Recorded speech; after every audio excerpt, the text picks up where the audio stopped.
उन्नाव के दौरे पर है सपा अध्यक्ष अखिलेश यादव। कार्यकर्ताओं ने उनका भव्य स्वागत किया है। नवाबगंज में सैकड़ों सिपाहियों ने अखिलेश को गुलदस्ता भी भेंट किया। उन्नाव में अखिलेश को लेकर अलर्ट भी जारी किया गया। उन्नाव में अखिलेश पूर्व मंत्री मनोहर लाल की मूर्ति का अनावरण भी करेंगे। कार्यकर्ताओं के साथ बैठक भी करेंगे अखिलेश यादव। उन्नाव पहुंचे अखिलेश यादव, भव्य स्वागत किया है समाजवादी पार्टी के कार्यकर्ताओं ने उनका वहां पर, और उनको लेकर अलर्ट भी जारी है। पूर्व मंत्री मनोहर लाल की मूर्ति का अनावरण करने का कार्यक्रम है उनका, और उसके बाद वो कार्यकर्ताओं के साथ एक बैठक भी करेंगे। जाहिर सी बात है 2022 का विधानसभा चुनाव सामने है। लक्ष्य ये भी उनका है कि उन्नाव के समाजवादी पार्टी कार्यकर्ताओं को मोबिलाइज किया जाए, आने वाले चुनाव के लिए उन्हें गियर अप किया जाए। उन्नाव में है अखिलेश यादव और अलर्ट भी जारी उन्नाव में उनके होने को लेकर। पूर्व मंत्री मनोहर लाल की प्रतिमा का अनावरण करेंगे आज पूर्व मुख्यमंत्री अखिलेश यादव, जो समाजवादी पार्टी के राष्ट्रीय अध्यक्ष हैं और जिनके नेतृत्व में समाजवादी पार्टी अगला विधानसभा चुनाव लड़ने की तैयारी कर रही है। उन्नाव के सरौसी क्षेत्र में अखिलेश यादव मौजूद हैं। पूर्व मंत्री मनोहर लाल की मूर्ति का अनावरण करेंगे। नरेश उत्तम भी उनके साथ हैं, समाजवादी पार्टी के प्रदेश अध्यक्ष, वो भी अखिलेश यादव के साथ उन्नाव पहुंचे। भव्य स्वागत किया है समाजवादी पार्टी के कार्यकर्ताओं ने।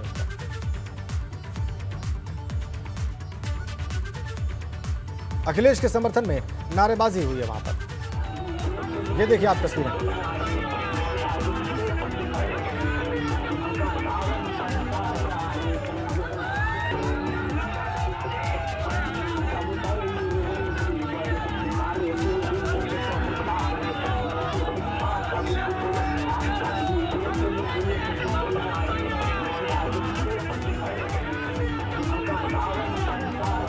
हमारे संवाददाता उन्नाव संवाददाता आशीष हमारे साथ जुड़ गए फोन लाइन पर।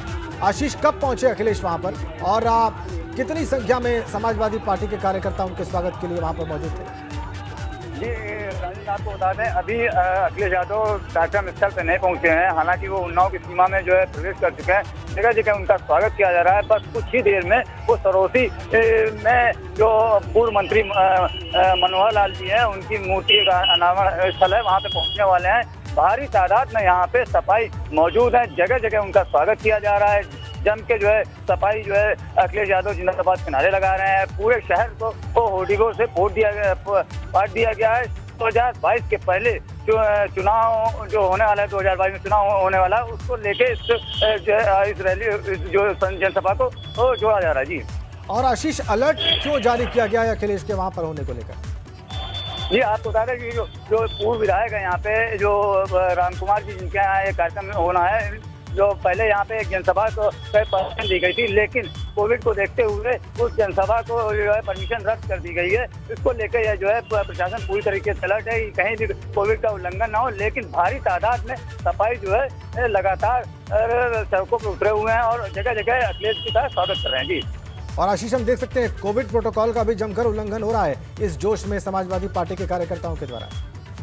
जी हजारों की तादाद में जो सपा कार्यकर्ता हैं वो सड़कों पर उतरे हैं। कम से कम 20 जगह जो है जनपद के अलग अलग जगह पे अखिलेश का स्वागत हो रहा है और हर जगह कोविड के नियमों का धज्जियां उड़ाई जा रही हैं। जी बहुत धन्यवाद आपका आशीष इन जानकारियों के लिए। एक्सक्लूसिव तस्वीरें आप देख रहे हैं। अभी आशीष बता रहे हैं हमारे संवाददाता कि कम से कम 20 जगहों पर पूर्व मुख्यमंत्री अखिलेश यादव का जोरदार स्वागत किया है समाजवादी पार्टी के कार्यकर्ताओं ने। और इसमें वो भूल गए हैं कि कोरोना वायरस का संक्रमण अभी देश से पूरी तरह गया नहीं है, समाप्त नहीं हुआ है, और अभी भी कोरोना गाइडलाइंस का पालन करना आवश्यक है। और इसीलिए अलर्ट भी जारी किया है प्रशासन ने वहां पर अखिलेश के आने के लिए।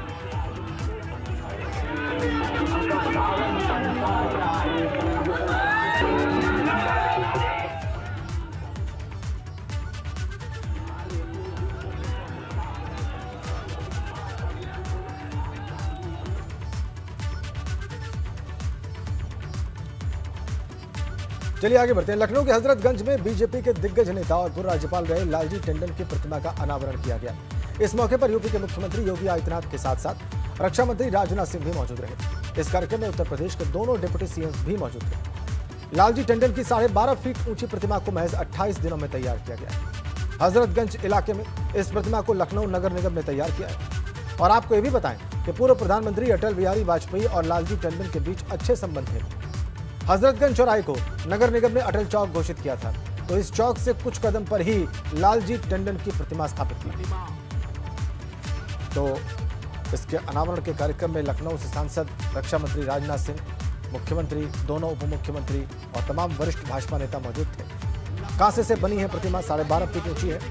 लालजी टंडन बहुत करीबी थे पूर्व प्रधानमंत्री अटल बिहारी वाजपेयी के, और उनकी प्रतिमा का जो स्थापन किया गया है, जो प्रतिमा लगाई गई है, वो अटल चौक से कुछ ही दूरी पर लगाई गई।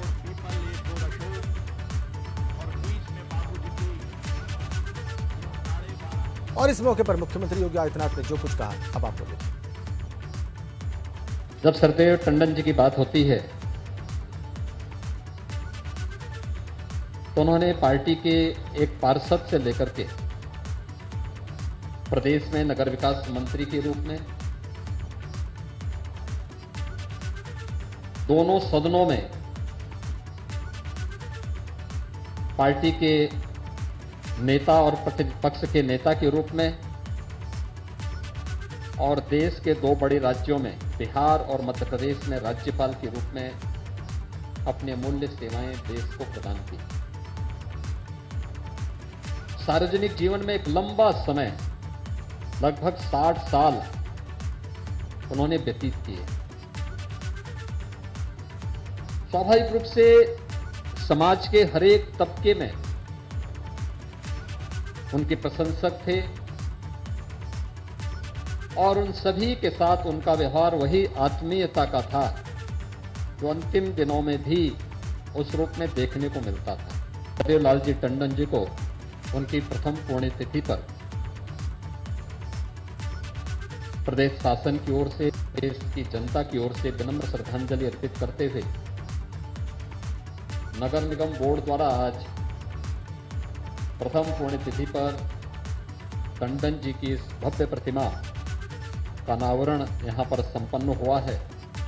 मैं इसके लिए नगर निगम बोर्ड को और खासतौर पर महापौर को हृदय से बधाई देता हूँ और नगर निगम बोर्ड की विकास की इस यात्रा को आगे बढ़ाने के लिए अपनी शुभकामनाएं भी देता हूँ। और वहीं इस दौरान रक्षा मंत्री राजनाथ सिंह ने कहा कि लालजी टंडन की शख्सियत बहुत बड़ी थी, साथ ही उन्होंने योगी सरकार के कामकाज की भी बहुत तारीफ की। लखनऊ की पहचान आदरणीय टंडन जी की प्रतिमा लगाने का फैसला किया और उन्हीं के नाम से इस बार का नाम भी होगा, यह भी निर्णय किया है। मैं बैठे बैठे सामने से टंडन जी की प्रतिमा को ऊपर से लेकर नीचे तक मैं देख रहा था। मैं इस नतीजे पर पहुंचा कि यदि एक वाक्य में टंडन जी की पहचान के बारे में कुछ कहना है तो हम कह सकते हैं, धोती कुर्ता पहने एक जिंदा दिल इंसान, जिसके चेहरे पर बराबर हो मुस्कान, यही है हमारे टंडन जी की पहचान।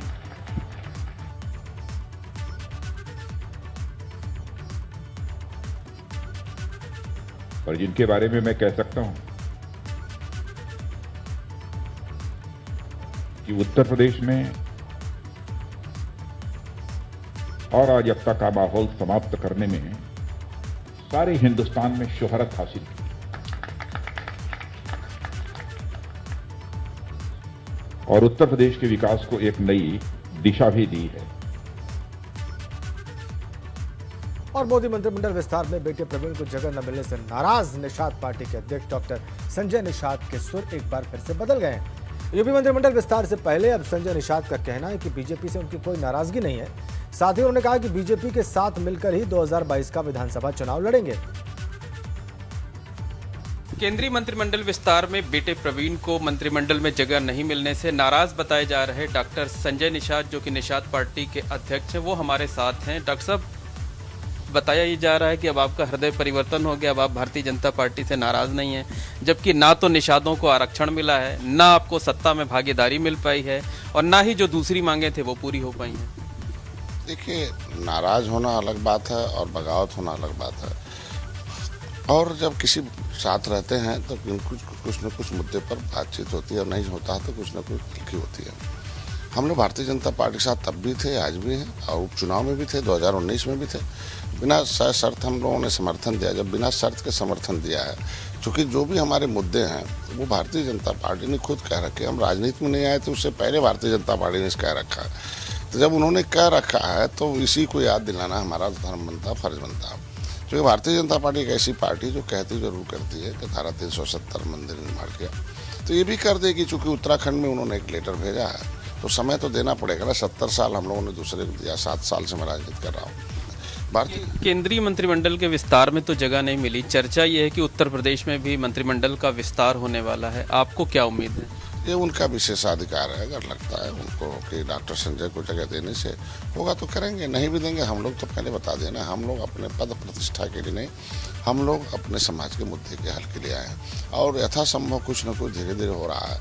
मत्स्य मंत्रालय अलग हो गया, इनके लिए फ्री बीमा हो गया, पर्यटक स्थल घोषित हो गया निषाद राज किले पर। धीरे धीरे इनके आरक्षण है, मुकदमे खत्म होने, बर्फ दिन की जमीन जो छीनी थी पिछली सरकार ने। आप तो उप मुख्यमंत्री का पद मांग रहे हैं। ये हमारे लोगों का सलाह था, मित्र होने के नाते सलाह देना आवश्यक होता है। मेरे लोगों ने सलाह दिया था कि अगर कम संख्या वाले को चेहरा लगाया जाए, बड़े संख्या वाले को लगा दिया जाए तो मुख्यमंत्री लगाने से जीत अच्छी हो सकती है। ये मेरे लोग मांग नहीं, हम लोग कोई मांग नहीं, हम लोगों ने कुछ मांगा नहीं। मांगे जो हमारे मुद्दे हैं वो भारतीय जनता पार्टी ने खुद कह रखा है। डॉक्टर संजय निषाद ने साफ कर दिया है कि कोई नाराजगी नहीं भारतीय जनता पार्टी से। और 2022 का जो उत्तर प्रदेश का विधानसभा चुनाव होगा उसमें निषाद पार्टी भारतीय जनता पार्टी के साथ मिलकर चुनाव लड़ेगी, फिर से सरकार बनाने में कामयाब होगी और निषादों की जो समस्याएं हैं वो जरूर नई सरकार में दूर होंगी। मोहम्मद मोइन, एबीपी गंगा, प्रयागराज। और एक बड़ी खबर, केंद्र सरकार पर प्रियंका गांधी ने तंज कसा है। ऑक्सीजन से मौत न होने की बात पर साधा है निशाना। ट्वीट में प्रियंका ने लिखा है कि केंद्र सरकार का कहना है कि ऑक्सीजन की कमी से कोई मौत नहीं हुई। मौतें इसलिए हुई क्योंकि महामारी वाले साल में सरकार ने ऑक्सीजन निर्यात 700% तक बढ़ा दिया, क्योंकि सरकार ने ऑक्सीजन ट्रांसपोर्ट करने वाले टैंकर्स की व्यवस्था नहीं की। एम्पावर्ड ग्रुप और संसदीय समिति की सलाह को नजरअंदाज कर ऑक्सीजन उपलब्ध कराने का कोई इंतजाम नहीं किया। अस्पतालों में ऑक्सीजन प्लांट लगाने में कोई सक्रियता नहीं दिखाई गई। ये तंज है प्रियंका गांधी वाड्रा का ट्वीट आपकी स्क्रीन पर। ऑक्सीजन की कमी से कोई मौत नहीं हुई है। केंद्र सरकार मौतें इसलिए हुई है क्योंकि महामारी वाले साल में सरकार ने ऑक्सीजन निर्यात 700% तक बढ़ा दिया, क्योंकि सरकार ने ऑक्सीजन ट्रांसपोर्ट करने वाले टैंकर्स की व्यवस्था नहीं की। एम्पावर्ड ग्रुप और संसदीय समिति की सलाह को नजरअंदाज कर ऑक्सीजन का कोई इंतजाम नहीं किया। ये ट्वीट और ये तंज प्रियंका गांधी वाड्रा का केंद्र सरकार के उस बयान पर जिसमें यह कहा गया कि जो सूचना राज्यों से मिली है उसके हिसाब से कोई भी मौत ऑक्सीजन की कमी से नहीं हुई। ये तंज प्रियंका गांधी वाड्रा का, जो कि यूपी कांग्रेस की प्रभारी हैं, केंद्रीय महासचिव हैं कांग्रेस की। ये अटैक उनका, ये कमेंट, ये व्यंग्य, बल्कि सीधा उन्होंने घेराव किया है इस ट्वीट के जरिए ऑक्सीजन की कमी वाली बात पर केंद्र सरकार को। और यूपी सरकार के मंत्री आनंद स्वरूप शुक्ला ने बसपा पर निशाना साधते हुए कहा कि अयोध्या मंदिर को लेकर कांशीराम के दिए गए बयान पर मायावती को पहले माफी मांगनी चाहिए। साथ ही शायर मुनव्वर राणा पर उन्होंने कहा कि मुनव्वर राणा की सोच देश बांटने वाली है। आनंद स्वरूप शुक्ला मंत्री हैं योगी सरकार में। उन्होंने मुनव्वर राणा के बयान पर कहा है कि उनकी सोच, उनके विचार देश को बांटने वाले हैं। आनंद स्वरूप शुक्ला अपने बयानों से लगातार सुर्खियां बटोरते रहे हैं।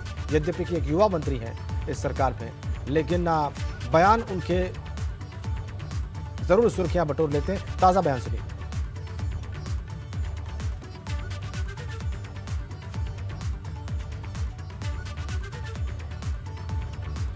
से पहले मायावती जी को, जो उनके सर्वे सर्वा थे कांशीराम जी ने, जिन्होंने कहा था कि अयोध्या में मंदिर की जगह शौचालय बनवा देना चाहिए, पहले मायावती को उसके लिए माफ़ी मांगना चाहिए और तब अयोध्या में अपने लोगों को दर्शन करने के लिए भेजना चाहिए। कैसे उनकी संपत्तियों को ढाया जा रहा है, जेलों में डाले जा रहे हैं। 1200 करोड़ से अधिक की संपत्ति वसूली गई है और इनके जो भी कनेक्शन है दुनिया के उन हमारे दुश्मन देशों से, पाकिस्तान जैसे देशों से, उनको भी बेनकाब करके और निश्चित रूप से मुनव्वर राणा जैसे लोगों को प्रदेश ही नहीं देश छोड़ना पड़ेगा। आगे बढ़ते हैं। फिल्म अभिनेत्री कंगना रनौत पूर्व प्रधानमंत्री इंदिरा गांधी की ओर से लगाई गई इमरजेंसी पर फिल्म बनाने जा रही है। इमरजेंसी नाम की इस फिल्म में न सिर्फ वो पूर्व प्रधानमंत्री इंदिरा गांधी का किरदार निभाएंगी, बल्कि फिल्म का निर्देशन भी खुद ही करेंगी। उनकी इस फिल्म को लेकर सियासत के बीच प्रयागराज से सांसद रीता बहुगुणा जोशी से बात की हमारे संवाददाता अविनाश तिवारी ने।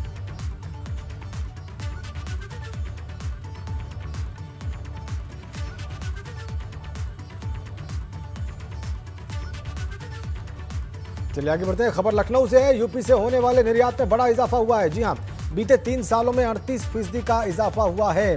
2017-18 में निर्यात 88,000 करोड़ रुपए का था, जबकि 2020-21 में यह बढ़कर 1,21,000 करोड़ रुपए का रहा। सरकार की तैयारी है कि अब अगले 3 सालों में निर्यात को 3 लाख करोड़ तक पहुंचाना है। तो अच्छी खबर उत्तर प्रदेश के लिए, निर्यात बढ़ा है पिछले 3 सालों में। यूपी से होने वाले निर्यात में बड़ा इजाफा हुआ है। बीते 3 सालों में 38% का इजाफा हुआ बताया जा रहा है। पहले 88,000 करोड़ रुपए का था 2017-18 में निर्यात, 2020-21 में बढ़कर 1,21,000 करोड़ रुपए का रहा। 38% का ये बढ़ोतरी निर्यात में पिछले 3 वर्षों में। और एक बड़ी खबर है मथुरा से। वहां के सोनई सामुदायिक स्वास्थ्य केंद्र पर फिल्मी गानों पर डांस करते डॉक्टर्स और महिला स्वास्थ्य कर्मियों का वीडियो वायरल है। कहा यह जा रहा है कि कायाकल्प अवार्ड मिलने की खुशी में जश्न मनाया गया। अब सवाल खड़ा हो रहा है कि मरीजों को छोड़कर पूरा अस्पताल प्रशासन आखिर डांस कार्यक्रम में कैसे मशगूल रहा। वहीं इस दौरान किसी भी डॉक्टर के मुंह पर मास्क नहीं दिखा। सोशल डिस्टेंसिंग की भी जमकर धज्जियां उड़ाई गई और अब वीडियो वायरल होने के बाद स्वास्थ्य विभाग में हड़कंप मचा हुआ।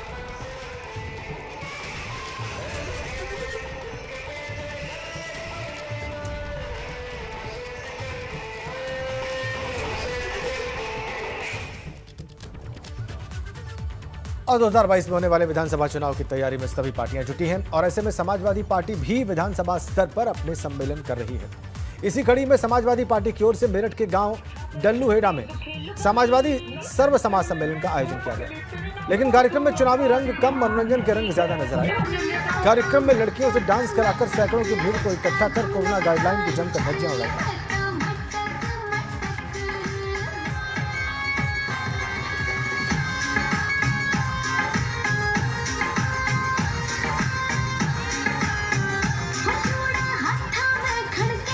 सर्व समाज सम्मेलन है।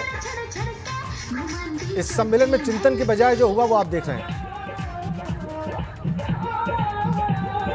समाजवादी पार्टी के इस सर्व समाज सम्मेलन में चिंतन के लिए उपस्थित लोगों ने जो नृत्य कार्यक्रम देखा वो आप अपनी स्क्रीन पर देख रहे हैं।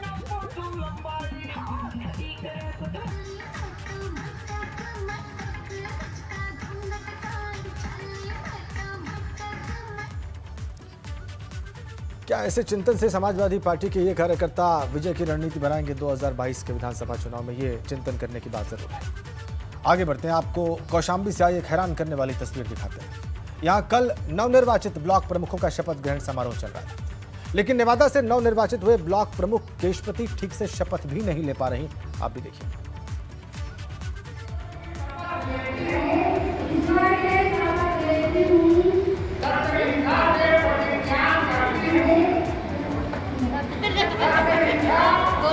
बोलिए ना बोल पाएंगे।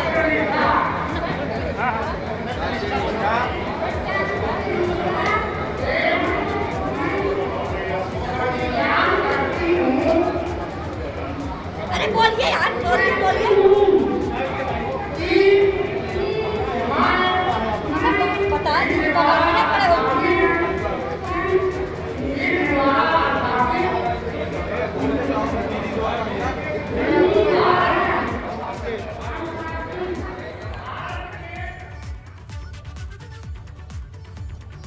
तो सुना आपने और देखा आपने।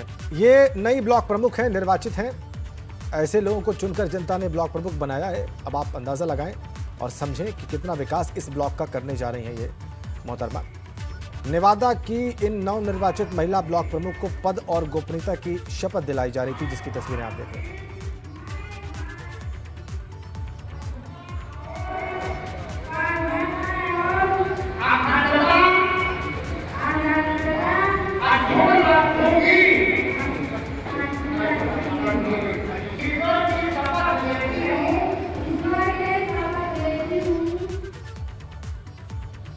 चलिए अब आगे बढ़ते हैं, अगली खबर का रुख करते हैं। लखनऊ से खबर है, नकली करेंसी की तस्करी करने वाले शरीफुल इस्लाम को एनआईए ने गिरफ्तार कर लिया है। पश्चिम बंगाल के मालदा निवासी शरीफुल को कोलकाता से दबोचा गया है। शरीफुल को ट्रांजिट रिमांड पर लेकर लखनऊ आ रही है एनआईए। दिसंबर 2019 में गाजियाबाद से पकड़े गए मोहम्मद मुराद आलम का साथी है शरीफुल। बांग्लादेश से नकली नोट खरीदकर तौसीफ को यह सप्लाई करता था। मुराद आलम के पास से एनआईए ने 2,49,000 रुपए की नकली करेंसी भी बरामद की है।